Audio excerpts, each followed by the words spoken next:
Here's the big story from the New York Times. This one's got everybody pissed off in corporate press because they don't like Donald Trump. Trump and Harris neck and neck after summer upheaval, Times Siena poll finds. You've got Donald Trump actually beating Kamala Harris in the latest poll. This is updated today, published yesterday from the New York Times, and this is supposed to be one of the good ones. Now, I'll admit, it's just one poll, but the crosstabs are actually really, really interesting. Do you consider yourself a Democrat, Republican, or independent, or a member of another party? Take a look at this. 18 to 29.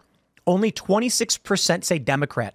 31% say Republican. 34% say independent. Democrats are losing the youth vote. Not that it's very large, but this is big because young people famously, historically, were always Democrat. But take a look at this. The largest block is 65 plus. Republicans, similarly. And interestingly, 30 to 44-year-olds are not Republicans, but independent is the largest group among 18 to 29-year-olds. This says a lot. The corporate press, this is what I find really funny about this, and you guys can tell me why this may be or why you think it is. So when a poll comes out from ABC, WAPO, or whatever, and it favors Kamala Harris, they just say, here's the poll. When it comes out and favors Trump, they go, oh, well, you need to understand. I mean, it's probably not really a big deal. It's like Trump's not really winning. There's a reason why it looks this way. They immediately panic and start acting like it shouldn't be happening, and they're upset with their own results. Well, yeah, because they don't want it to be Trump. I mean, one of the interesting things that the Harris campaign has had to grapple with was initial favoritism in the media. There was this big, bold, oh, she's surging in the polls and she's going to catch Trump. And now they sort of don't want expectations to be particularly high for her. They want to remain in this position where they only have to attack Donald Trump and they never have to say, oh, she will follow through. I mean, how can you explain that someone is leading in the polls when they hadn't released a policy until, 24 hours ago, today?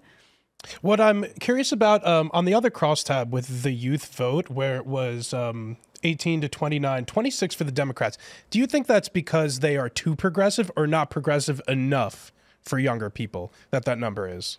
I think it's both. I think they're a pretty divided age group. I think it is fair to point out that this seems strange. Among Democrat gender, 23% said men, 39% said woman. Oh, yeah. Me versus the independent. Yeah. 35% men to 24% women. Yeah. I think we're seeing an exacerbation of the gender divide, too, with more men becoming Republican and more women becoming Democrat, obviously based on abortion, but some other issues, too. We're seeing that divide larger than it's ever been. Man, women are overwhelmingly Democrat.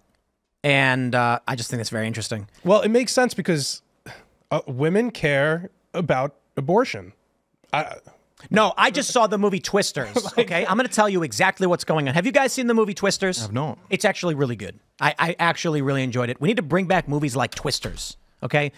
I saw Beetlejuice, and I was like, what is this? It's 5 stories strung together, and it doesn't quite make sense. It's fun to watch Beetlejuice. We all remember 1988. Good times. Well, not everybody was alive then. How were you guys alive in 88? No. You weren't? I don't know what you're talking about. I mean, I was 2 anyway. You've never seen Beetlejuice? No. Okay, anyway, here's my point. In Twisters... I have. I get it. Okay. I was 2 as well. Well, we're getting a weird buzzing thing. I don't know what that is. Yeah, it's like fading in and out. Maybe, I think it's your phone, actually. Yep. Maybe not. I don't know. Anyway, hear me out on the Twisters thing. So I'm watching Twisters the other day, and the main character is this woman, and there's a big tornado, and there's this guy who's driving with her, and they're trying to triangulate radar data on a tornado to learn more about tornadoes. This data could save, it can help forecast models, it can predict tornadoes better, and it can help people get out of the way and save lives. So they get the data. The tornado scoops up one of their radars and flings it. And after the tornado clears, the guy's like, we got to go get the GPS so we can get this data. And the woman goes, no, the tornado hit a town. People need help. And he's like, we have to get this data. And she says, no, I'm going. And so instead of getting the scientific data that is extremely hard to get, that they risk their lives for, they go give out water bottles in a town. And right away, I was like, this explains Democrat women. And I don't mean that in a mean way, but it does. The woman's immediate reaction was, we have to go help the people. The guy's immediate reaction was, we have to collect the data. The data, it's an interesting philosophical difference between, and I know it's just a movie, but my point is this. You don't know exactly what's going to be happening in that town. You don't know who needs help or what's going to happen. But her concern was the people there and not the science, not the research. The guy was like, we need this data because the data is going to help us in the future, long term and short term. One guy cared more about the object. The woman cared more about the people. And I'm like, right away, that's it. Now, I got to be honest. I'm a guy. I was like, she's insane. She doesn't know if there's anybody in the town who needs help. She doesn't know what help they'll need. She doesn't know if she can help. She might be a burden. It's a disaster economy. Get the GPS. But this is how women vote. And this is why they mostly vote Democrat.